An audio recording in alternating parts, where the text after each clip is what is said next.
થાળી પીરસવા માટેની એક મસ્ત મજાની અહીંયા ટ્રે. તો આ બગદાણાનું ભવ્ય અને ચમત્કારી રસોડું ના ભૂતો ના ભવિષ્ય. અહીંયા મિત્રો જે પીરસવા માટેની નવી વ્યવસ્થા તૈયાર કરવામાં આવી છે. પરમ પૂજ્ય સંત શિરોમણી બજરંગદાસ બાપાની તપોભૂમિ એટલે કે બગદાણા. અમે આજે મિત્રો પહોંચી ગયા છીએ બગદાણા, અને આજે બગદાણા છે ખૂબ જ ભવ્યાતિ ભવ્ય ઉત્સવ એટલે કે પરમ પૂજ્ય સંત શિરોમણી બજરંગદાસ બાપાની 48મી પુણ્યતિથિ.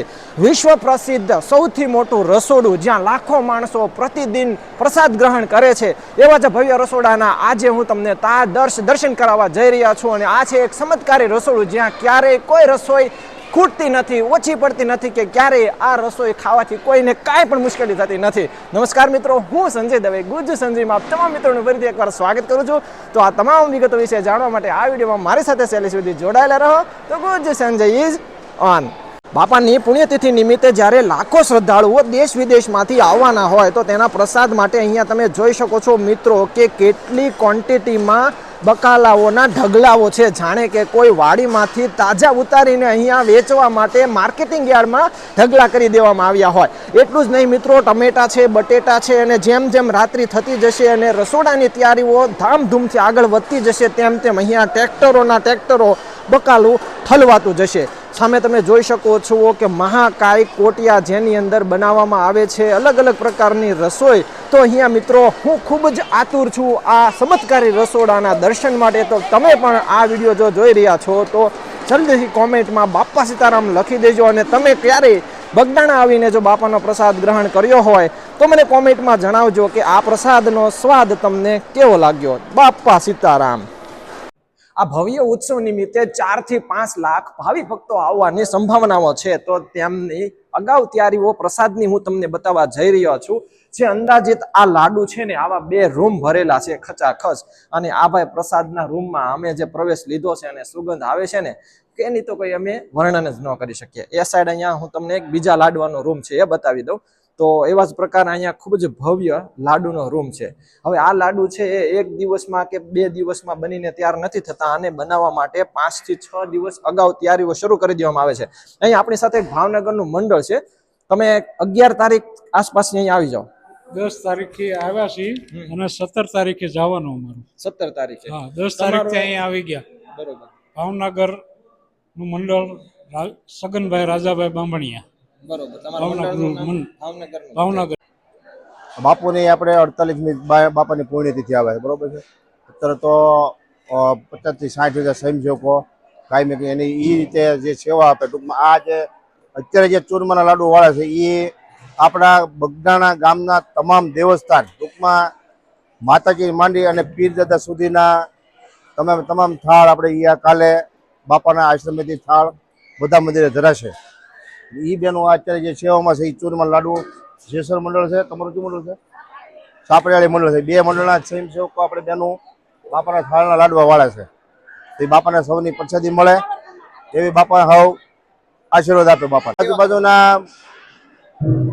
15 થી 20 હજાર સ્વયંસેવકો છે આજુબાજુના ગામડા. ટૂંકમાં આપણે આમ ગર સુધી અને આમ ઘોઘા સુધી એ બધા સેવાવાળા આપણે સેવા પ્રખ્યાત આપે છે. એ પ્રમાણમાં બહેનોના મંડળે આપણે બધા કુલ ટોટલ તમે બહેનોના મંડળ ગણો તો 8 થી 9 હજાર બહેનો મંડળ આપણે સેવાવાળા છે. અને 50 થી 60 હજાર આદમીના મંડળ ચાલુ થાય. દર મહિને એ લોકોના કાયમી તારીખના વારા હોય, જે વારા પ્રમાણે એ લોકો સેવા દેવા આવી જાય.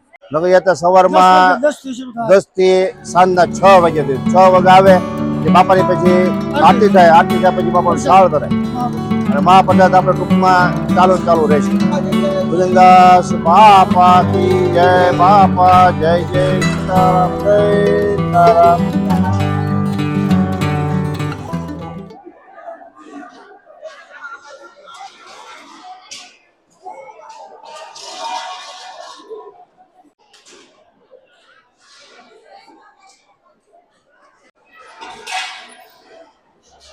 અત્યારે બાપાના થાળના લાડુ તૈયાર થઈ રહ્યા છે અને જુઓ હજારો શ્રદ્ધાળુઓ અહીંયા સેવા આપી રહ્યા છે.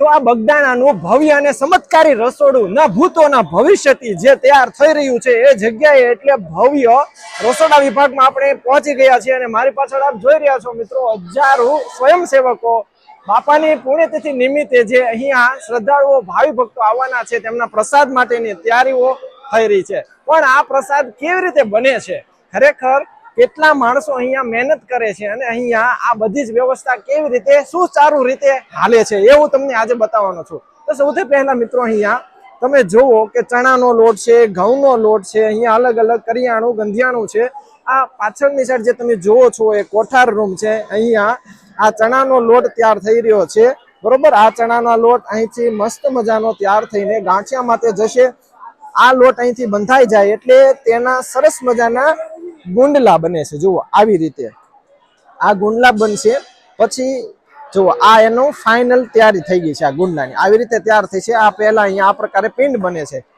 બધા જ બહેનો અલગ અલગ સેવા આપી રહ્યા છે અહીંયા આ લોટ બાંધવાની સેવા છે અહીંયા આ પિંડ બનાવવાની તૈયારીઓ છે ત્યાર પછી જુઓ આ સ્વયંસેવક મિત્ર આમાં શેણાનો લોટ લઈ જઈ રહ્યા છે બરોબર ત્યાર પછી અહીંયા તમે જુઓ વિશાળ પ્રમાણમાં કોથમરી છે મરચા છે ટમેટા છે શાક બકાલું મેં બહાર બતાવ્યું એનાથી પણ વધારે અહીંયા અંદર છે સરગવો છે બરોબર અહીંયા આ મરચા છે મેં તમને આગળ બતાવ્યા આ જે પિંડ તૈયાર થઈ રહ્યા છે ગુંડલા એ ગાંઠિયા માટે કાકા આજે આ બની જાય પછી આને તળવાના કે આને શું કરવાનું બરોબર આ તળવાના પછી ગાંઠિયા માટે બન્યા લાડવા માટે બરોબર તો મિત્રો આગળ મેં તમને ગાંઠિયા માટે કહ્યું એ ભૂલ થઈ ગઈ કારણ કે આ લાડવા માટે બને તળશે પછી અને સોળી નાખવાના અને સુરમા ટાઈપ બનાવીને પછી બરોબર આ ટૂંકમાં ધાબાના લાડુ બનશે ને ચણાના લોટમાંથી સરસ બોલો બાપા સીતારામ જો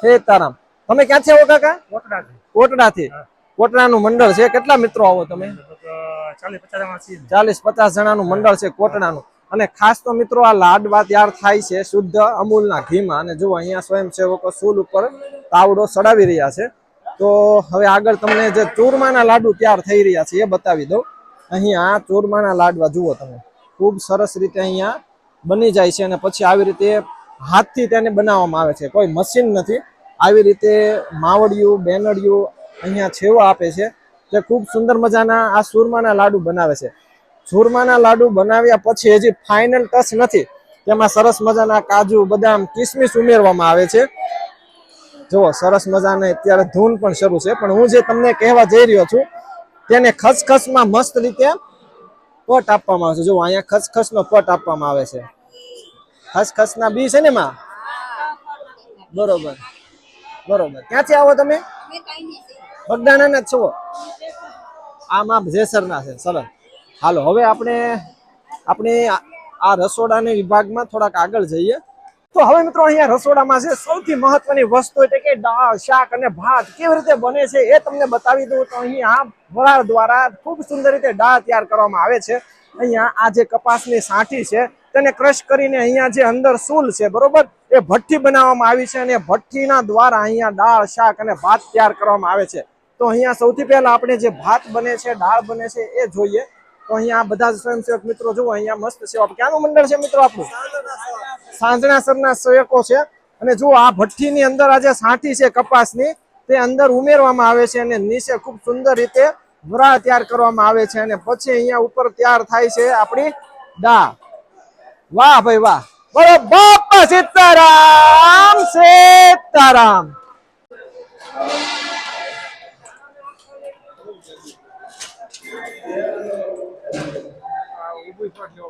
શાક છે સરસ રીંગણા બટેટાનું શાક છે ચલો આ રીંગણા બટેટાનું શાક અહીંયા તૈયાર થાય છે ને અહીંયા ભાત બને છે સરસ વેરી ગુડ અને આ ભાતનું જોસામણ છે આ ભાતનું જોસામણ છે તો અહીંયા મિત્રો જુઓ આ બંને ટોપની અંદર ભાત છે ઓલા પણ જે હલાવવામાં આવે છે એ શાક છે અને ત્યાર ભાત હું તમને બતાવી દઉં અહીંથી આપણે નજીક જઈને ટ્રાય કરશું તમને બતાવવાની જો આ ભાત છે તો હવે નીચે મેં તમને જે બતાવી દીધું અહીંયા મિત્રો આ ભઠ્ઠીમાં જે સાંઠી ઉમેરવામાં આવે છે એ તમને બતાવી દઉં આ નીચેથી હવા આવે છે કુદરતી કે પંખો શરૂ હોય કુદરતી હવા દ્વારા જો મિત્રો અહીંયા સાંઠી અંદર આ ભઠ્ઠીમાં નાખવામાં આવે છે થોડું નજીકથી બતાવી દઉં તો અંદર ભાઈ ગજબની ગરમી છે, બરોબર ને? અને એ ગરમી ના થાય તો આ કાંઈ રસોઈ તૈયાર થાય નહીં. અને જો આ રસોઈમાં મિત્રો જો અહીંયા કેટલી સરસ રીતે સેવા આપી રહ્યા છે.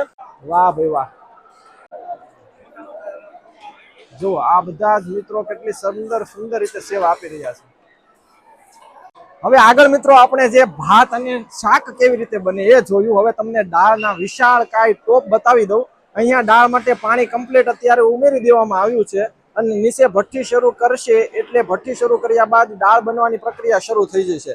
અહીંયા શાક અને દાળ માટેના અલગ વિવિધ કરિયાણા ગંજાણાના મસાલા છે અને આ સ્વયંસેવક અહીંયા પોતાની સેવા આપી રહ્યા છે. તો હવે આપણે રોટલી બને છે એ જોવા જઈએ. અહીંયા મિત્રો જે પીરસવા માટેની નવી વ્યવસ્થા તૈયાર કરવામાં આવી છે, બરોબર, એ માટે આ પ્રકારના ટેબલ અહીંથી મસ્ત રીતે તૈયાર કરીને આપ જોઈ શકો છો કે ટેબલ ઉપર ભાવિ ભક્તો અને શ્રદ્ધાળુઓને જમાડવામાં આવે છે. તમને પીરસવાની શું પ્રક્રિયા છે હું આગળ બતાવી દઈશ. એ પહેલા અહીંયા તમે જુઓ કે ગાંઠિયાનો જે ડોલ છે અહીંથી ભરશે, પછી ત્યાં પ્રસાદ ઘરમાં લઈ જવામાં આવશે. અહીંયા શાકની ડોલ ભરવામાં આવે છે. અહીંયા આ શાકના બંને અને ત્રણે જે મોટા મોટા તપેલા છે એ શાકના છે. મેં તમને ઉપરથી જે આ ભાતના ચોકીઓ બતાવી, ભાતના સાવણા બી તમે કહી શકો છો. અહીંયા જે ઓસામણ હોય ભાતનું એ નીચેથી નીકળી જાય અને અહીંયા ભાત રહી જાય છે. અહીંયા જે બહાર ટેબલ ઉપર ભાવિ ભક્તોને જમાડવામાં આવે છે તેના માટે આ પ્રકારની ટ્રોલી છે. આ ટ્રોલીમાં અહીંથી જે પણ પ્રસાદની ઘટ પડે ખાલી થાય એટલે આ પ્રકારની ટ્રોલીમાં અહીંથી પ્રસાદ ભરી લેવામાં આવે છે. એ તમને બતાવી દઉં. અને એ પ્રસાદ ભરીને પછી ત્યાં પ્રસાદ ઘરની અંદર લઈ જવામાં આવે છે. જુઓ,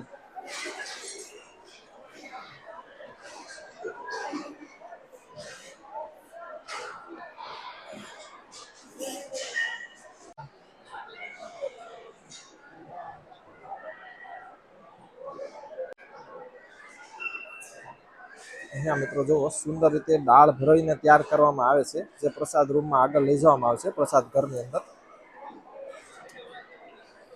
અહીંયા રોટલી વણતા પહેલા જે ગુંડલા બનાવવામાં આવે છે એ તમને બતાવી દઉં. તો જો ખૂબ સુંદર મજાના ગુંડલા અહીં બનાવવામાં આવે છે.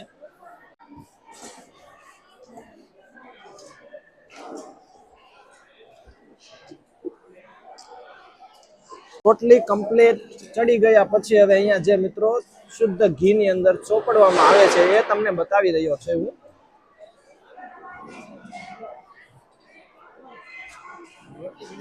અહીંયા લાખો માણસો માટે બાપાની પુણ્યતિથિમાં જે પ્રસાદ તૈયાર થાય છે એ માત્ર ને માત્ર સ્વયંસેવકોને જ આધીન છે, પરંતુ એ સિવાય અહીંયા ટેકનોલોજીની પણ ઘણો જ ઉપયોગ કરવામાં આવે છે અને એ જરૂરી પણ છે સમયની સાથે. તો અહીંયા લાડવા માળવા માટેનું ખૂબ જ સુંદર મજાનું મશીન છે. તો આપણી સાથે અહીંના સ્વયંસેવક છે. તો આમાં 1 કલાકે 4000 લાડુ બનીને તૈયાર થઈ જાય અને માત્ર ધાબાના લાડુ બને. અહીંયા જે આપણે મસાલો હોય લાડવાનો એ અહીંયા ઉમેરવામાં આવે. ત્યાર પછી અહીંયા નીચે આ મસાલો નીકળે એટલે ઓટોમેટિક તેમાં જે ટાઈમર સેટ કર્યું હોય ટાઈમર પ્રમાણે અહીંયા મસ્ત મજાનું પિંડ બહાર પડે એટલે આ જે સ્પિનર છે એ સ્પિનરમાં ધીરે ધીરે લાડવો તેના શેપમાં કમ્પ્લીટ અહીંથી બહાર આવી જાય. આવા જ પ્રકારનું એક બીજું ખૂબ જ ઓટોમેટિક મશીન જે દરેક જગ્યાએ જ્યાં ભવ્ય ઉત્સવ હોય, પછી શિવરાત્રી હોય, પરિક્રમા હોય, પછી અંબાજીનો મેળો હોય કે અહીંયા બગદાણાનો ઉત્સવ હોય, તો આ મશીન આપણે દરેક જગ્યાએ જોયું હોય. તો આ રોટલી બનાવવા માટેનું ઓટોમેટિક મશીન છે અને આની કેપેસિટી કલાકે 3 થી 4000 રોટલી આ મશીનમાં પણ બનીને તૈયાર થાય છે. તો ભાઈ સ્વયંસેવકોનું હૃદય તો છે જ, એ હૃદયના આધારે જ આપણે આ સેવા હાલે છે. પણ બાપાના આશીર્વાદ છે અને ટેકનોલોજીનો પણ સંપૂર્ણ અહીંયા ઉપયોગ કરવામાં આવે છે.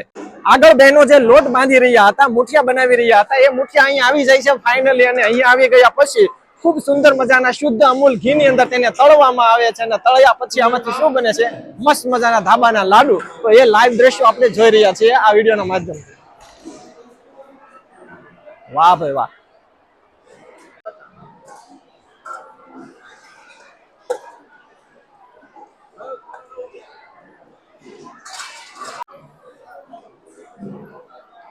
છેલ્લે મિત્રો કમ્પ્લીટ રસોઈ થઈ ગયા પછી, પ્રસાદ ગ્રહણ થઈ ગયા પછી જે ખાસ મહત્વનું કામ છે એ અહીંયા તમે જોઈ શકો છો કે અહીંયા જે પ્રસાદમાં વપરાતા જે વાસણો છે તેને ભાઈઓ અને બહેનો દ્વારા ખૂબ સુંદર રીતે સાફ કરવામાં આવે છે.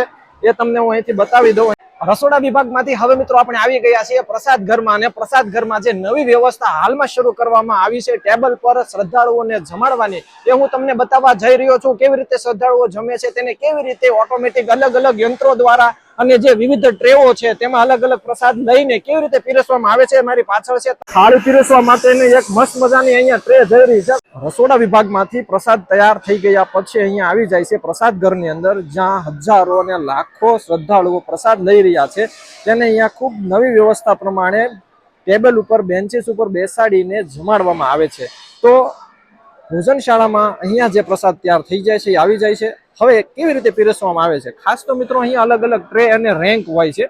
જો અહીંયા આ જે ટ્રે છે એને એક જ ઓટોમેટિક નીચે વ્હીલ છે અને અહીંયા વાટકા છે. એવી જ પ્રકારે અહીંયા થાળીની ખૂબ જ વિશાળ ટ્રે છે, બરોબર. તો આ થાળીની મસ્ત જે ટ્રે છે એ સીધી જ આ પ્રકારે આ જે ટ્રેકમાં લઈ જવામાં આવે છે અને ત્યાં જે નવા શ્રદ્ધાળુ પ્રસાદ માટે બેસે છે તેને થાળી પીરસવામાં આવે છે. જુઓ આ રીતે રેન્ક છે, મસ્ત ઓટોમેટિક રેન્ક, નીચે વ્હીલ આપેલા છે અને આની અંદર ડાળ છે. આ રીતે અહીંયા આપ જોઈ રહ્યા છો કે શ્રદ્ધાળુઓ પ્રસાદ લઈ રહ્યા છે. અહીંયા આ થાળી છે, અહીંયા લાડવા છે, ગાંઠિયા છે, આ શાક છે, બરોબર. તો આ પ્રકારે સરસ સરસ જુઓ આ ટ્રેની અંદર શાક હોય છે, બરોબર. અને અહીંથી સૌથી પહેલા જે શ્રદ્ધાળુઓ પ્રસાદ માટે બેસે છે તેને થાળી આપવામાં આવે છે, જે આગળ મેં તમને રેન્ક બતાવી. જો અહીંયા ખૂબ જ વિશાળ એરિયા છે પ્રસાદ માટેનો. અહીંયા પણ ઘણા બધા શ્રદ્ધાળુઓ પ્રસાદ લઈ રહ્યા છે. અહીંયા આ વાટકા છે, અહીંયા લાડુ છે, ગાંઠિયા છે, બરોબર. જુઓ જ્યાં સુધી તમારી નજર પહોંચે ત્યાં સુધી આ વિશાળ પ્રસાદ ઘર છે, બરોબર. અને આ એની વ્યવસ્થા છે જે હાલમાં જ નવી કરવામાં આવી છે. તો આ તો મિત્રો બાપાની 47મી પુણ્યતિથિ નિમિત્તે રસોડાનો ભવ્ય વ્લોગ, એ સિવાય પુણ્યતિથિ નિમિત્તે અહીંયા શું તૈયારીઓ થઈ રહી છે અને આ વખતે શું છે ખાસ નવું, એ તમામ વિગત આની પછીના નેક્સ્ટ વ્લોગમાં હું તમને જણાવીશ. જો આ વિડીયો તમને ગમ્યો હોય તો વિડીયોને લાઈક કરવાનું, શેર કરવાનું અને ચેનલને સબસ્ક્રાઇબ કરવાનું ભૂલશો નહીં. અને અમારી સાથે વોટ્સએપ પર જોડાવા અને આવા જ પ્રકારના ધાર્મિક અને પ્રવાસ સ્થળથી અપડેટ રહેવા માટે અમારા વોટ્સએપ ગ્રુપની લિંક ડિસ્ક્રિપ્શનમાં છે, ત્યાં જઈને જોડાઈ જજો. ફરી મળશું આવા જ ઇન્ટરેસ્ટિંગ બ્લોગ સાથે. ત્યાં સુધી રજા આપશો. જય જય ગરવી ગુજરાત અને બાપા સીતારામ. આવા જ પ્રકારના વિડીયોથી અપડેટ રહેવા માટે ડિસ્ક્રિપ્શનમાં વોટ્સએપ ગ્રુપની લિંક છે, તેના પર ક્લિક કરીને અમારી સાથે જોડાઈ શકો છો. ચેનલને સબસ્ક્રાઇબ કરો અને ટ્રાવેલ અપડેટ માટે બેલ નોટિફિકેશનને જરૂર ઓન કરો. ફેસબુક પેજને લાઇક કરો અને ન્યૂઝ ફીડમાં ડિફોલ્ટની જગ્યાએ ફેવરિટ જરૂર સિલેક્ટ કરો, જેથી આવા જ પ્રકારના પ્રવાસ સ્થળની માહિતી તમને મળતી રહે.